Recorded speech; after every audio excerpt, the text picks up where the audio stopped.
C'est bon là?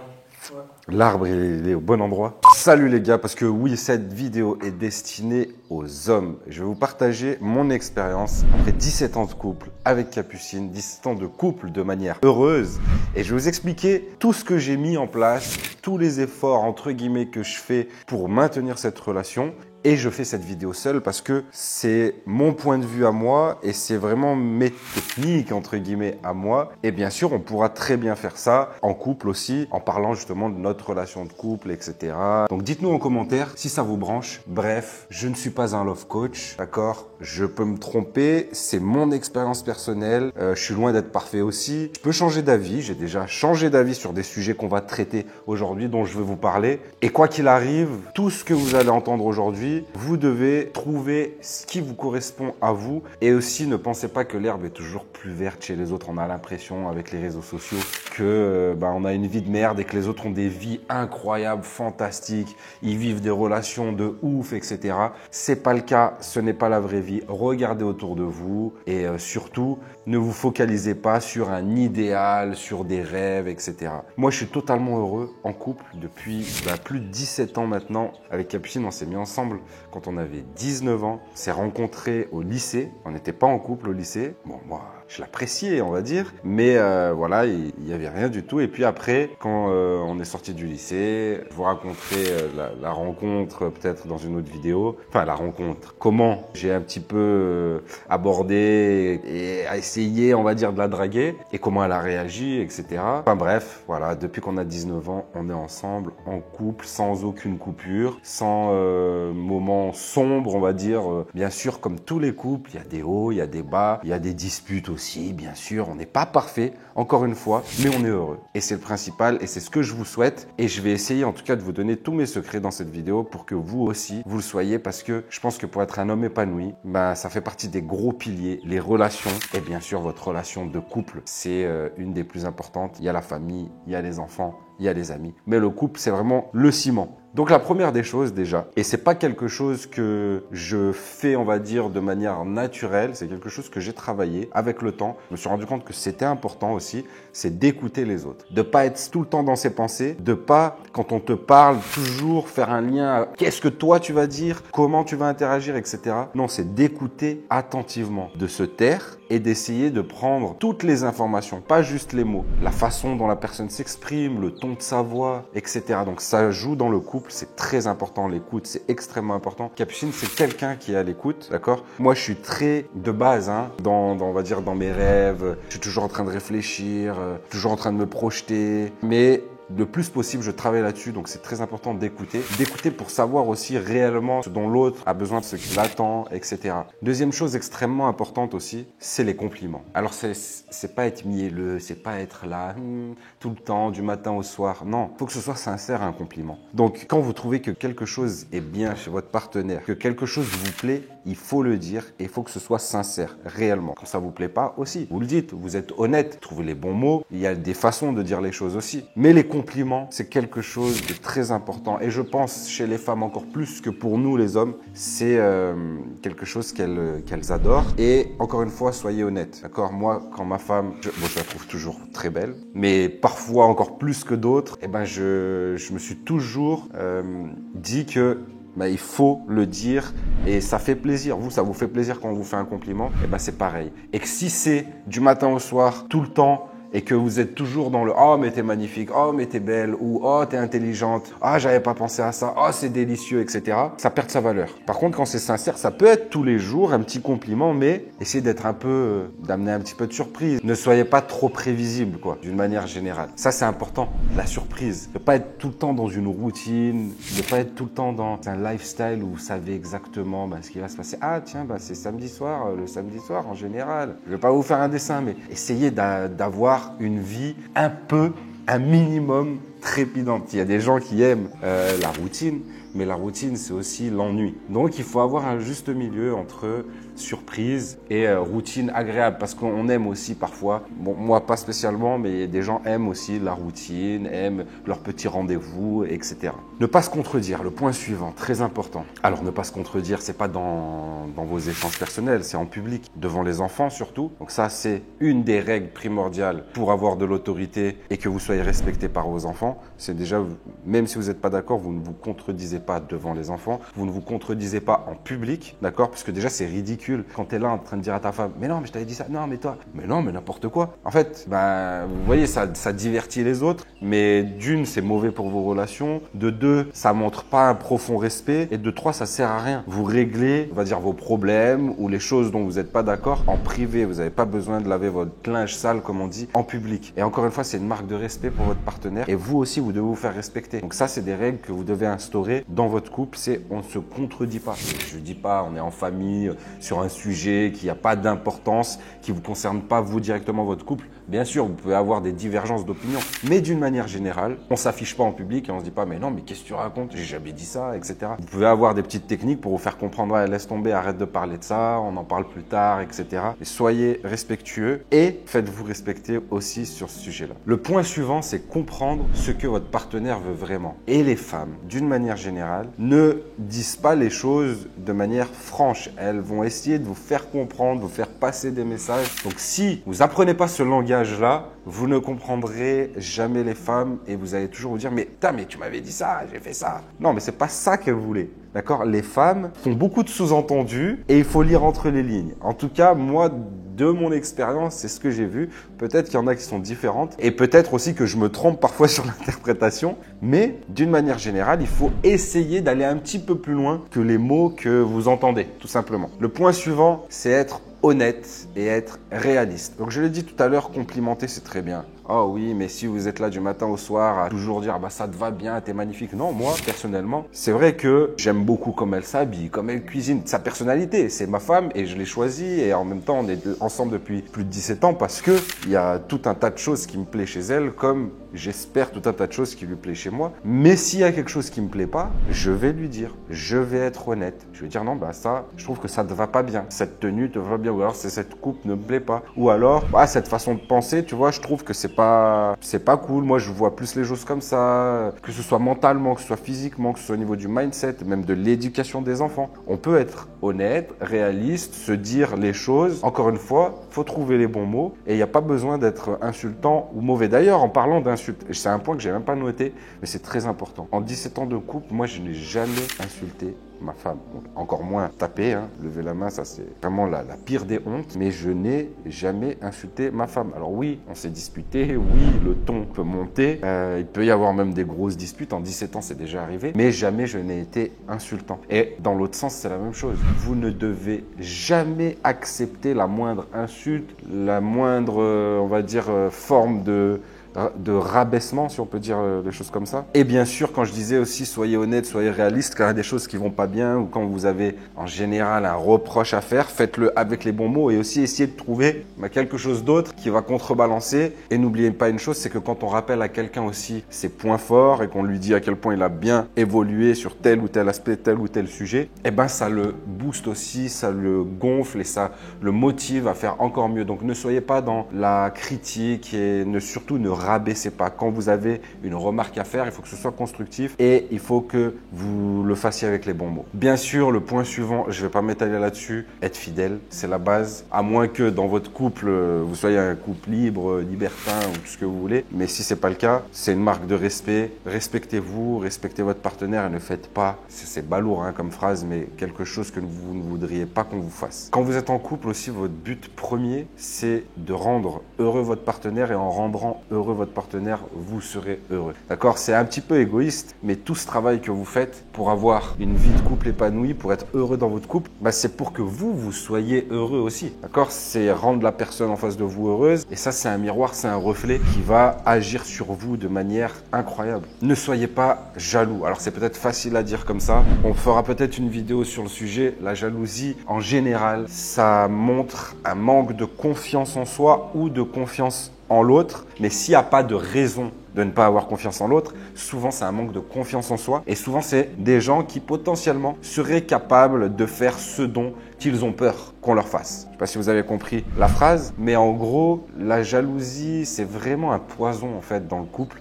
À petite dose, ça va, mais il ne faut pas se bloquer pour ça et il ne faut pas s'enliser dans des relations. Il faut travailler sur vous-même si vous avez un problème avec la jalousie. Et encore une fois, la confiance, le respect, c'est des maîtres mots pour une relation épanouie sur le long terme. Et quoi qu'il arrive, que vous soyez jaloux ou pas, la finalité, ça sera la même. Si votre partenaire a envie de vous tromper, ça arrivera. Et vaut mieux que ça arrive vite. J'avais cette discussion avec Fabrice, qui est derrière la caméra là tout à l'heure. Il me disait, vaut mieux que ça arrive vite. En fait, je ne vais pas être là à fliquer, à regarder, etc. Et que je passe à autre chose si c'est pas la bonne personne, plutôt que d'être là toujours derrière. Et je trouvais super pertinent cette phrase. Et Fabrizio, il a 21 ans. Donc c'est très bien. Autre chose aussi très importante selon moi, c'est se laisser du temps et ne pas être constamment l'un sur l'autre. Vous devez avoir des moments l'un sans l'autre. Moi, toutes les années, je pars une semaine, 2 semaines avec mes potes, un week-end. Elle aussi, elle fait des week-ends, parfois avec sa sœur, avec ses copines. Et je l'encourage à le faire. Déjà parce qu'il n'y a pas de problème d'insécurité, de manque de confiance ou de jalousie. Parce que ça fait toujours plaisir de se retrouver quand on s'est quitté pendant un moment. Nous, ça nous arrive aussi pour le travail, de partir en déplacement, etc. C'est toujours plaisant de se retrouver et tout simplement quand on a quelque chose du matin au soir en abondance, la rareté crée l'envie aussi d'une certaine manière. Alors je ne suis pas de vous voir rarement pour justement que ce soit kiffant, mais il faut avoir des petits moments où chacun on est de son côté, etc. Donc nous on passe énormément de temps ensemble, mais aussi au fur et à mesure du temps avec nos enfants et parce que c'est un plaisir et on sait aussi se prendre du moment chacun de notre côté. Donc voilà, je vous conseille vraiment d'avoir des petits moments comme ça où vous allez vous ressourcer. Passer du temps de qualité aussi, c'est pas juste être ensemble pour être ensemble, il faut passer du temps de qualité. Moi, c'est quelque chose que j'ai compris aussi ici en vivant à l'île Maurice, c'est que ok, je vois moins ma famille, c'est vrai, donc il nous manque, on a envie de les voir un peu plus souvent, etc. Par contre, quand on les voit, c'est des moments de qualité. On n'est pas sur nos téléphones, c'est pas un simple repas, c'est pas une fois par semaine, non, on va se voir pendant 2 semaines, 3 semaines, 2 mois, on va faire plein d'activités ensemble, on est ici, ils vont venir, on va faire des sorties, on va aller nager avec les dauphins, voir des tortues, aller au ski l'hiver. Bref, on organise des vrais moments qualitatifs ensemble et ça, c'est des vrais souvenirs, c'est des vraies choses. Donc, vaut mieux passer peut-être moins de temps ensemble, mais que ce temps-là soit qualitatif. Si c'est juste pour être côte à côte, chacun sur son téléphone ou chacun en train de faire une activité différente, au final, il n'y a pas de réel intérêt. Donc, le temps passé ensemble, faites en sorte qu'il soit de qualité. Prenez des moments aussi juste pour vous, aller au restaurant, je ne sais pas, faire une sortie juste à 2, etc. Discuter, prendre du temps pour écouter l'autre, etc. Ensuite, soyez un homme. Soyez un vrai homme, les gars. On dirait que c'est une insulte maintenant d'être viril, d'être un homme, d'être protecteur. Mais à la base, c'est ce que recherchent les femmes et c'est ce qu'aiment être les hommes. Donc, il n'y a pas de honte à être protecteur, il n'y a pas de honte à prendre soin de sa famille et à être un homme qui assume ses responsabilités. Et encore une fois, ce n'est pas en opposition à la femme. La femme peut aussi être entreprenante, peut prendre des responsabilités, peut être qui elle veut en vrai. Mais nous, d'une manière générale, on a besoin de ça. Et moi, je veux conseiller les hommes en vous disant, en fait, c'est dans nos gènes, d'accord? Donc, vous pouvez très bien faire plein d'autres tâches, vous pouvez très bien être un gars sensible, vous pouvez très bien évoluer avec la société, etc. Mais ça ne vous empêche pas d'être un homme protecteur, d'être fort. Et une femme a besoin de se sentir en sécurité. Si vous êtes un gars peureux et qu'elle ne sent pas qu'elle est en sécurité dans la rue avec vous ou que vous pouvez la défendre s'il y a un problème, je ne parle pas que physiquement, je parle aussi financièrement. Financièrement, subvenir aux besoins de sa famille, montrer qu'on est là, qu'on est performant, qu'on est motivé, qu'on se laisse pas aller, etc. C'est des choses très importantes. Physiquement aussi, montrer qu'on est présent, qu'on est capable, qu'on peut soulever, qu'on peut pousser, que mentalement aussi, quand on a des coups bas, on les assume. Et tout ça, ça se travaille. Ça se travaille par la santé, l'entraînement, le mindset. C'est pas des choses qui sont innées. Moi, personnellement, c'est des choses que j'ai travaillé. J'ai travaillé mon physique pour être performant, pour être puissant, pour être protecteur, pour avoir de la force, etc. J'ai travaillé mon mindset pour être résilient, pour avoir de la motivation, pour surtout tenir une discipline, des routines, pour subvenir aux besoins de ma famille, pour régler les problèmes quand il y en a, pour être là, ne pas faire l'autruche, mettre la tête dans le sable. Non, j'assume, j'affronte et j'y vais, je vais de l'avant. Et ma famille sait qu'elle peut compter sur moi. Et ça, c'est quelque chose aussi qui me rend heureux, qui me rend épanoui, moi, en tant qu'homme. Et si vous êtes aussi dans cette envie, vous recherchez ça et vous vous rendez compte que il vous manque certains aspects. Il faut travailler sur le physique, il faut travailler sur vos finances, il faut travailler sur votre mindset, il faut travailler sur vos relations. Et pour ça, avec PJ d'ailleurs, on a créé une grosse masterclass, elle est 100% gratuite. Le lien est en barre d'infos. Je vous laisse vous inscrire. À la prochaine, c'est du très très lourd et ça peut vraiment vous transformer à 360 degrés sur tous ces aspects-là. Au final, n'attendez pas de perdre quelqu'un pour vous rendre compte de l'amour que vous lui portez. Il y a beaucoup de gens qui se rendent compte de ce qu'ils ont perdu, qu'en fait, ils étaient amoureux, qu'en fait, c'est juste qu'ils étaient dans leur routine, qu'ils avaient des problèmes. Non, chaque jour, rendez-vous compte de la chance que vous avez d'être avec la personne avec qui vous êtes. Peut-être que vous allez vous rendre compte aussi que vous n'êtes pas heureux, que vous n'êtes pas amoureux et que c'est pas la bonne personne. Alors là, il va falloir prendre des décisions aussi. Mais juste, attendez pas qu'il soit trop tard. Il faut que vous vous aimiez. C'est pour ça que je vous disais que le développement personnel est très important et que d'une certaine manière, le fait d'avoir des bonnes relations, c'est un petit peu égoïste dans le sens où vous allez être heureux en ayant ces bonnes relations-là. Mais tout ça, en fait, c'est lié. Il faut s'aimer pour aimer les autres. Et si vous aimez les autres, ils vont vous le rendre aussi. On l'a vu, vous devez vous faire respecter, vous devez assumer vos choix, mais vous devez aussi faire des concessions parce que la vie de couple, c'est une vie à deux, c'est une équipe, c'est ensuite une famille. Et ça, ça se gère comme une équipe tout simplement. Tout le monde a son mot à dire. Personne n'est le chef et c'est en discutant, en échangeant qu'on trouve le meilleur pour tout le monde. Et n'attendez pas que votre partenaire soit la même personne du début à la fin. Tout le monde change. Moi-même, j'ai changé, Capucine a changé. Et ça serait triste de ne pas changer, ça voudrait dire qu'on n'évolue pas. Le but, c'est de changer en essayant de s'améliorer. À chaque fois, il y a des choses de la vie qui nous font changer, mais pour autant, on reste la même personne et le but, c'est de s'améliorer. N'oubliez pas aussi que l'amour d'une femme, c'est un amour conditionnel. C'est pas comme l'amour que vous portez à vos enfants, qui est un amour inconditionnel, quoi qu'il arrive, peu importe les bêtises, les conneries qu'ils vont faire, même si ça devient des assassins au fond de vous-même, vous aimerez vos enfants jusqu'à la fin de votre vie, pour 99,99999% des gens. Mais l'amour au sein d'un couple, il est conditionnel. Si demain, vous vous laissez complètement aller, vous n'avez plus du tout la même image, vous changez, vous devenez aigri, peut-être même méchant, vous vous repliez sur vous-même, vous critiquez les autres, vous êtes mauvais, c'est normal qu'au bout d'un moment, l'amour que quelqu'un vous a donné peut repartir. Il est conditionnel. Donc, vous devez travailler pour conserver cet amour-là. Vous devez travailler sur vous. Encore une fois, comme je disais, si le physique, c'est important, comme le mindset, comme la motivation, comme la façon dont vous vous comportez, comme la façon dont vous écoutez, etc.